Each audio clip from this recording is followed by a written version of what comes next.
You are listening to Making It, the path to beauty industry greatness with Canvas Me, where we go behind the scenes to explore the human side of beauty professionals, learn how they found balance in their lives, overcame obstacles, and created communities that transcend the ordinary. Hosted by Canvas Me co-founders Jen and Matt Martinelli alongside Canvas Me directors April and Megan, Making It is your guide to navigating the ever-evolving world of beauty. Welcome to Making It, your backstage pass to beauty. I'm April, and today we're diving into the human side of the beauty world with a true icon, Ben Powell.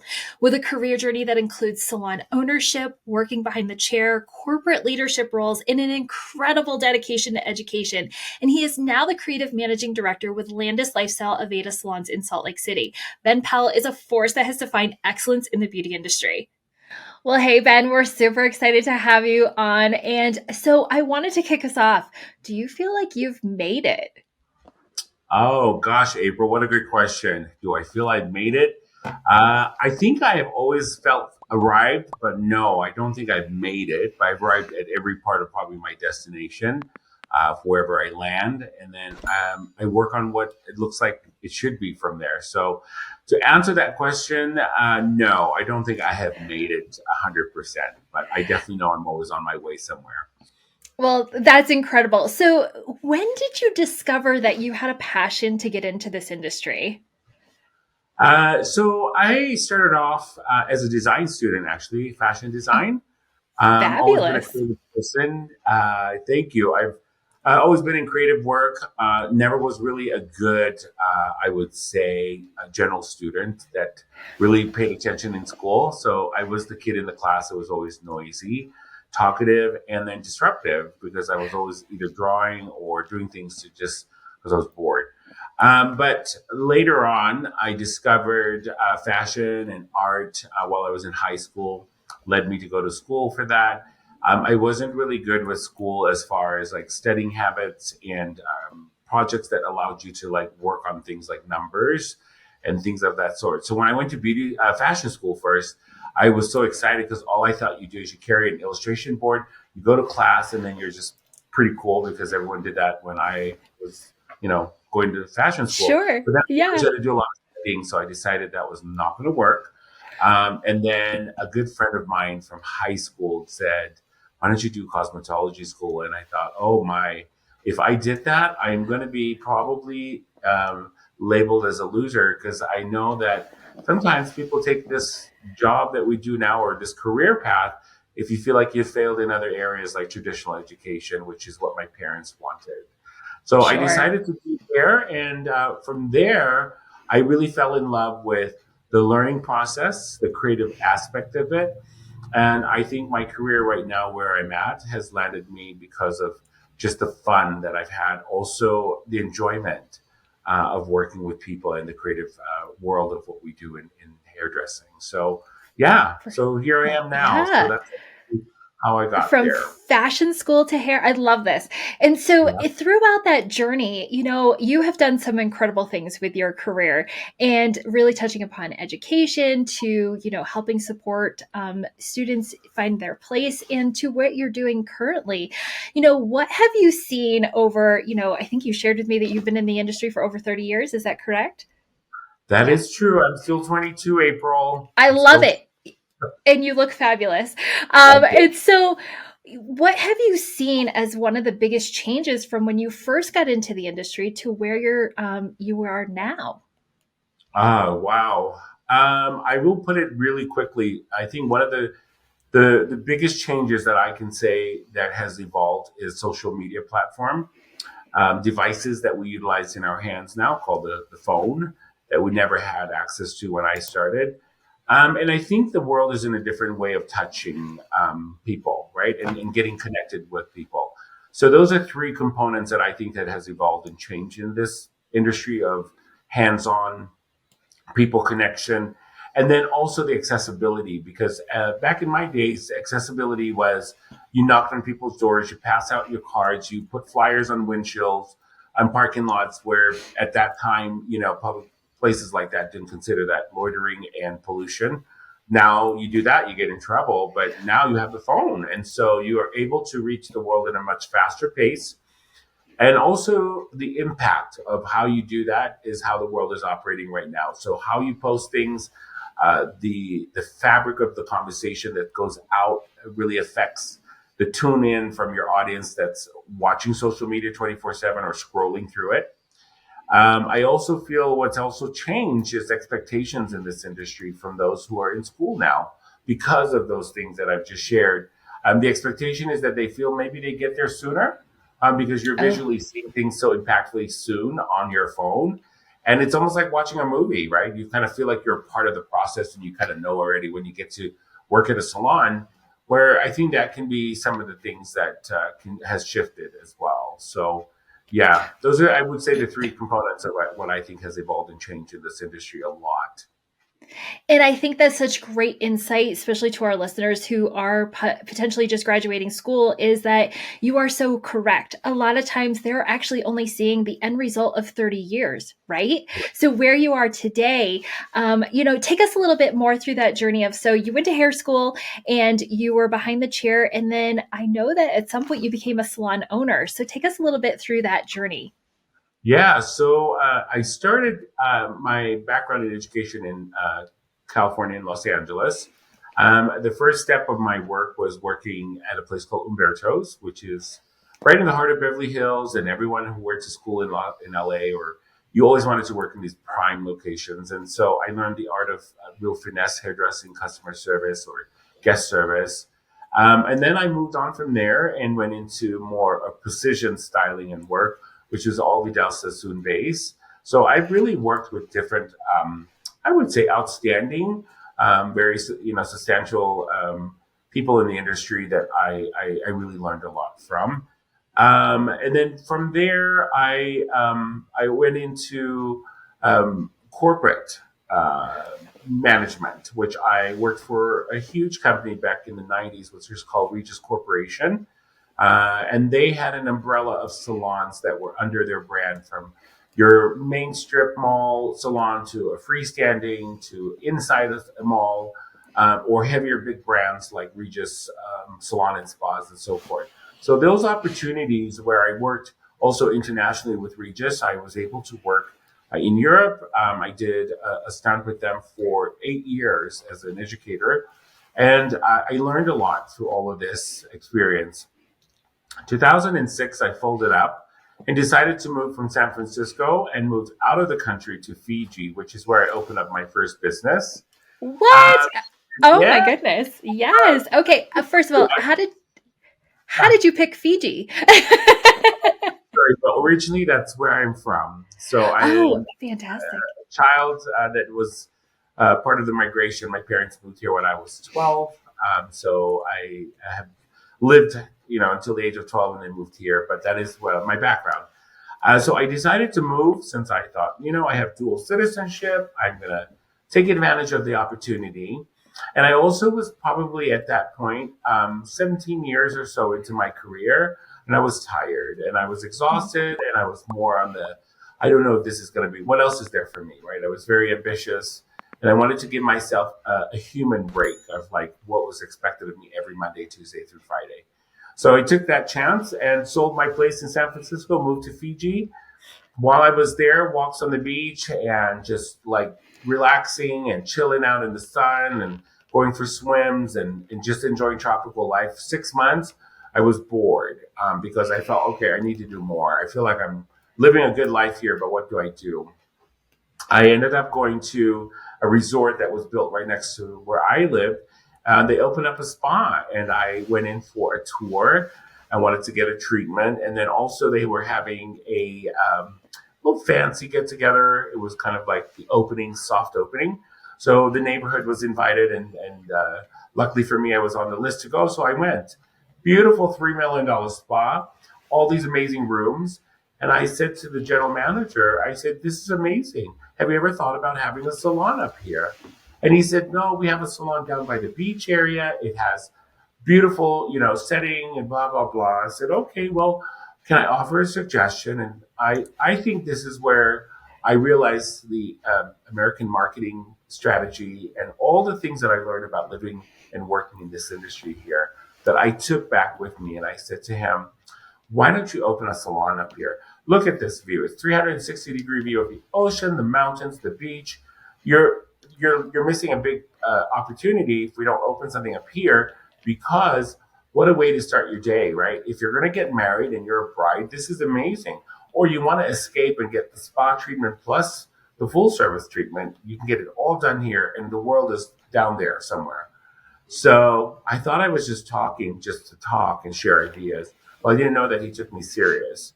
So the next week he sends me an email and he said, I'd like to have you come in and meet with me. I'd like to talk about your idea.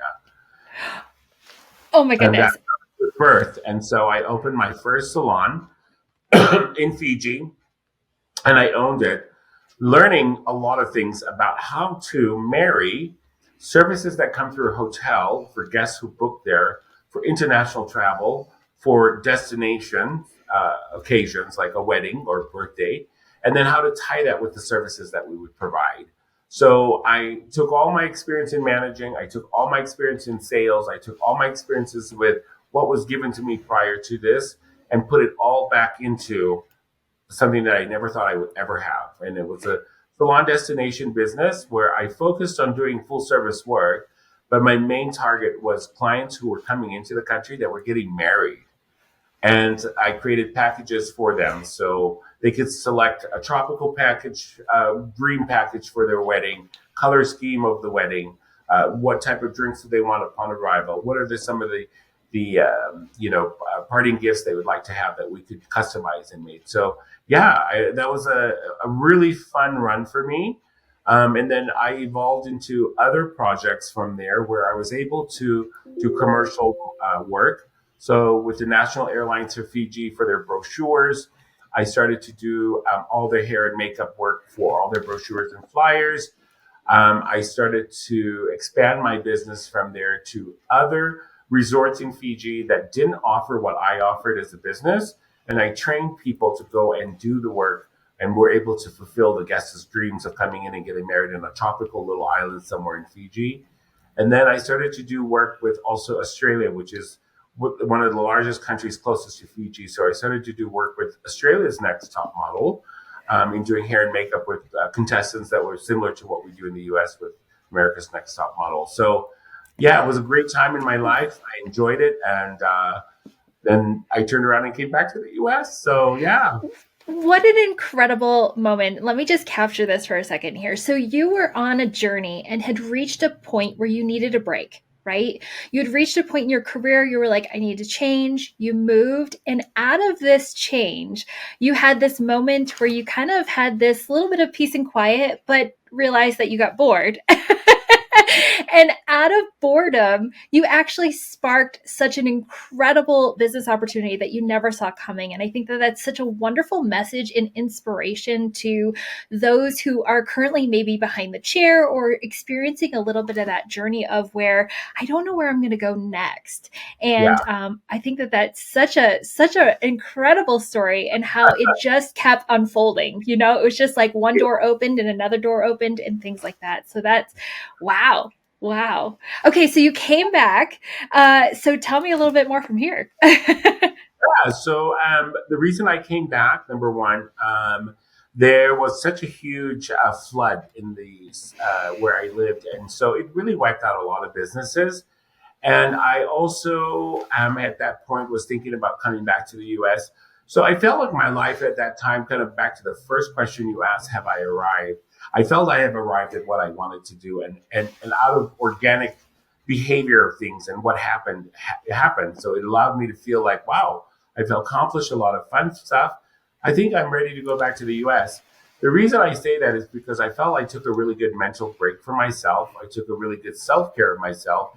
And I also took a good view of appreciation of life, right? And I think that's one of the big things I hope that in this podcast, people take away more than the creative aspect of conversation. Time out is always good for yourself. You need that. You need to reset and recharge yourself. So I've taken that lesson coming back to the US, and also learning that I actually have control over what I can do. Because I also had felt when I was working, I was always not in control, but I was always trying to meet the needs of another control, right? And so I had to learn to share that, my part of myself, and also be okay with knowing I actually have control of what I can do. And I also know that tomorrow is what tomorrow means. It'll happen.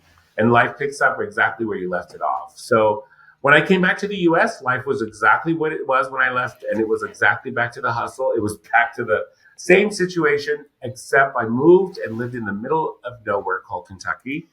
And I Oh lived my there. goodness. Yeah, I lived in Lexington. My partner and I decided to buy a home there, and we lived. It was a good move because we balanced out life of what we learned in the tropics, having lived in the main cities like San Francisco, Los Angeles, having worked in heavy, traffic of that sort. And then moving to Kentucky was really a great choice. A really great part of the U.S. I learned a lot of cultural things. I learned a lot about food, people, and I really was inspired by the fact that a lot of them had never traveled. And I felt I had this amazing life that I could share things that would gift people, and I would learn from them as they would learn from me. So I landed in Kentucky with no job. I ended up starting from the bottom of where I was at. I had to learn also that my age didn't matter at that point because remember, I started back in 92. So I'm now in 2010, 11 coming back into work after I left in 2006. So when I came back, I was thinking, oh my gosh, I mean, this is my midlife, and who's gonna hire me, and what am I gonna do? But I had to value my gift, and I had to value myself, value the experience I had, and I had to walk in and do what I've always taught people. You put the good, and the good comes back out. If your intentions are always well, it should come back. So I felt that I was always going to be received well. Just maybe I'm up against others in the market, and let's just see what happens. So I applied at the Paul Mitchell School in Lexington, which is freshly built. Um, and on top of that, I had a personal situation in my personal life that had happened during that time. So I had to take another 6 months off to kind of get things situated. If it's okay with you, I'm just going to share my mother had passed right when I was supposed to start to enroll, Oh right? my But she was goodness. my mentor. See, this is the story that really nails it. She was my mentor that actually said, Ben, if you don't want to go to college, I want you to do what you love doing. So I went back into going into this approach after having to take care of what happened with her, come back into it. And I just, I felt like I had the best new wings under my life. I could only hear my mom saying, Ben, do your best and serve other people the way that we've always taught you, and do what you love. And so going into this, didn't matter that I started at the bottom. I just knew I was going to do things that were important for them and for myself at that time in my life. So I started off as an educator. I opened up the night program for Paul Mitchell, the school Lexington, and I stayed there for 10 plus years. I helped create a lot of things with a lot of amazing team members that I became a part of their lives and mine as well. And then we moved into where I became more of a regional director for 5 schools out in that area. And so I had the love of traveling and working with amazing people and really to work with students, right? Which is the future of this generation coming into our careers of the beauty industry, that you could just see, the spark of life in them, a change of maybe life at home, that they want something totally different. And I could see a lot of them that was just like me. This is their love. They didn't want to go to traditional schools. So yeah, so I stayed there for about 10 years. Wow. And then COVID hit, and then life changed again. All right. So another pivotal moment in life when I think everybody was just like, what do we do now? For And so yeah, sure. that's Yeah. kind of what happened with me in Kentucky. But I totally had enjoyed everything. Well, As far as being in the education side, because that was also another area that I didn't get a chance to do in my career, but it allowed me to do that when I came back. Well, Ben, I think you have an incredible journey, where we are currently speaking to you in this, your career backstory it seems as though you have a true story of, facing new challenges, right? And starting over. And I just love how positive, and it just seems like you just jump in, with both feet, and you're just like, I'm going to do this and I'm going to figure it out. And I love that you pivoted into, first of all, you moved to Kentucky. That was a whole entire new change of life, I'm sure, as a whole, and kind of figuring out what you wanted to do with your career. And I love that you got into the education side. And then it just seems to have grown from there and taken you on a entirely new journey. Could you have seen, if you could talk back to your younger self, could you have told yourself, here's where you're going to be going? Would you? I don't know if I would know where I would have been going if I, back. It's the hindsight of thinking, right? If I only knew now what I knew then, right? I would have done things so many different ways. But I honestly think um, I was raised very optimistic in life. My parents moved here with nothing. And so I come from a very strong background of you make the best of what you've given, and you learn to share that with people.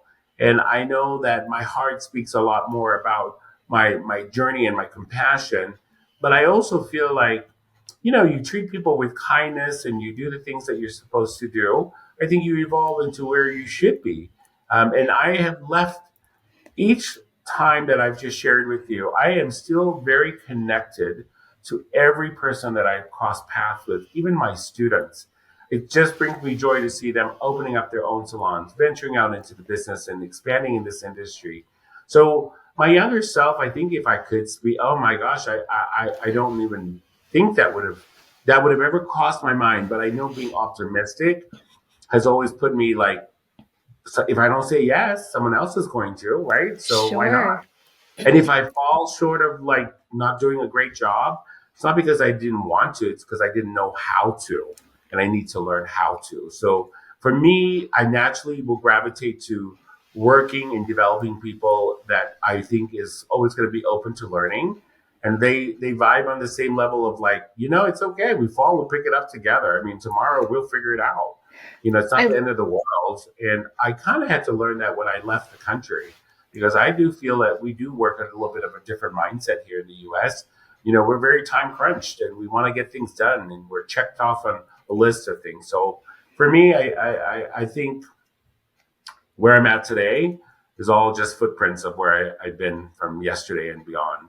Yeah. I think it's a beautiful message of really keeping an open mind into opportunities and really kind of following that yes, and learning things. And I think that that's such a great message to these listeners here of where your journey could end up, right? You have no Yeah. idea where you may go, and it is some beautiful things. So I know that you are no longer in Kentucky. So tell me a little bit more about, I know there's another chapter to your story.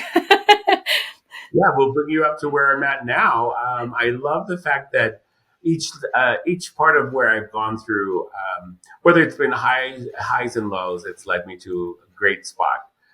So currently, I am in Salt Lake City, Utah, and that is where I'm at, working for Aveda, as you can see. I love the brand that I'm working with. I love the salons that I am working with, as well as managing. So currently, right now, I am living in Salt Lake City. I have the beautiful Four Seasons to enjoy. I work with amazing artists that are very seasoned and also very new. And I work for an amazing salon company that has been based here in Salt Lake City. Landis Lifestyle Aveda salons have been around for a very long time here. They're quite established, have great reputation. So I came into walking and filling big shoes and also big changes. So yeah, that's where I've been now for the past going on 3 years since I moved here to Kentucky. Since I Wow. moved here from Kentucky, From excuse me. Kentucky. Yeah. Yes. Well, that's fantastic. And so, Ben, you have had quite the journey, and it sounds like everything's leading to where you're supposed to be. And I just feel that you have, and I was speaking to Ben before we recorded, that he just has this vibe and this energy that is just so intoxicating and so positive. And I love that about you. So I know that you are inspiring people who get to work with you face to face and things like that. So, what do you feel is your purpose? Great question. I don't know how to put that into one word. I think my main thing right now, I would say in my career, is giving back to the so many that are wanting to be a part of this amazing industry that has taken care of me personally and professionally. I love watching people develop and just the light bulbs go off for them. It brings me joy to see my stylists creatively expand themselves. I love watching my business that I have the opportunity and the humble role that I play in this big company that really has been established for a long time to watch them grow where we're at. Pivoting now from COVID has been the moment of what we're doing, right? It's what we're all doing, I think, from any aspect of business is growth and development and sustainability. Because I think a lot of what's changed is the mindset as well from that experience that we all went through globally. So right now, a huge shift in that direction. My work is really dedicated to bringing in people to want to be a part of the Aveda, company as well as the mission. I also work very well with the schools here that really brings us a lot of great artists. I really don't know how to put that on one little word of your question, because I feel right now the journey just opens up and it just keeps going.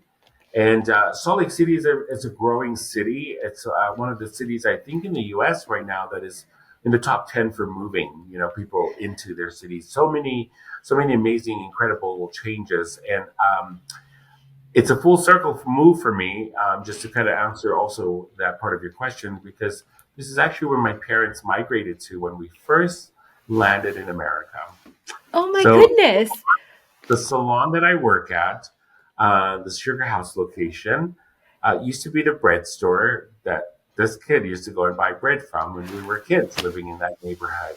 And I say buy bread, it's like that used to be the bread store. You go buy fresh bread, you have all the pastries and everything. So when I pulled up for my interview, I didn't realize I was actually going back to Hale's Bakery where we bought bread for my interview, which is now the Landis Lifestyle Salon in Sugar House, which is a fancy, fun, eclectic, and creative neighborhood in Salt Lake City. So yeah, full circle move, right? Now you know the molding and shaping of what I never had planned on. Oh my goodness, I love that. And talk about literally going back to if you knew that you would end up being at one of your salon locations is where you were as a child. I mean, that is a complete full circle and incredible. Well, Ben, you are just a delight and such an inspiring person in the industry. And I truly appreciate you taking the time today to chat with us. Thank you so much, April. I appreciate the opportunity. It's been a pleasure. Yes. All right. Thank you. Thank you for joining us on this episode of Making It, the path to beauty industry greatness with Canvas Me. Our mission is to give you a voice, help you find your place of belonging, and empower you to thrive in this beautiful industry. We hope you found inspiration and valuable insights that will fuel your own journey in your career.